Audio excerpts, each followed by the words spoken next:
The superannuation sector has welcomed moves to raise super contributions in the federal government's response to the review.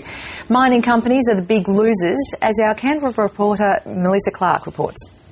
The Treasury Secretary, Ken Henry, has delivered a root and branch review of the tax system as ordered by the federal government. But the federal government hasn't delivered a root and branch reform of the tax system. In fact, it's ruled out more than it's ruled in, and it's left a whole raft of measures up in the air for discussion as to whether or not it will take them up.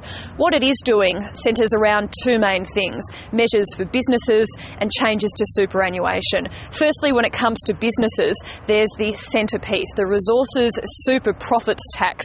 This will be a 40% tax imposed on the profits of mining companies after they've taken into account recouping their costs from exploration and capital investment and paying dividends to their shareholders.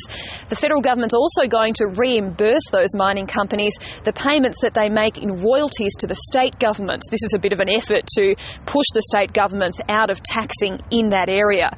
The other big thing for businesses is the corporate tax rate, which is currently at 30%. The Henry Tax Review recommended that it be dropped down to 25%.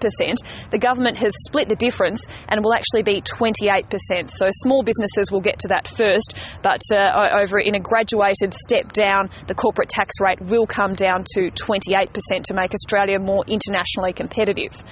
The other big reforms are to superannuation. The superannuation guarantee will be raised from the current level of 9% up to 12%. That'll happen gradually over 10 years, so that'll be in place by 2020.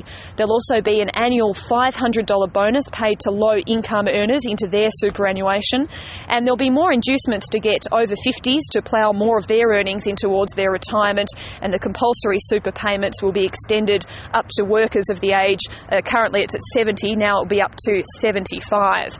So that's what the government is doing. Then there's the matter of what the government isn't doing. And the government has ruled out a raft of changes recommended by the Henry Tax Review. The review recommends standardising alcohol taxes so that there's a volumetric tax applied across the board. The government won't be doing that. The Henry Tax Review recommends curtailing concessions for charities and non-for-profit organisations. At the moment, they get tax concessions on fringe benefit taxes. The Henry Review recommends winding that back. The government won't be doing it. The government won't be making changes to capital gains tax or negative gearing. They also won't be abolishing the luxury car tax, which was another recommendation. It won't be introducing market prices for public housing stock, and a whole list of other recommendations that Ken Henry recommended in this review the government has categorically ruled out. And then there are the matters that the federal government has left up in the air, things that we don't know if they're going to go ahead with, and that includes a road congestion tax. Now, this has been one of the more contentious issues raised by Ken Henry, and that's something that is recommended, but the government hasn't declared whether it will go ahead with. The same applies to a heavy vehicle charges that might apply to trucks as they take goods depending on how far they travel and how heavy their loads are.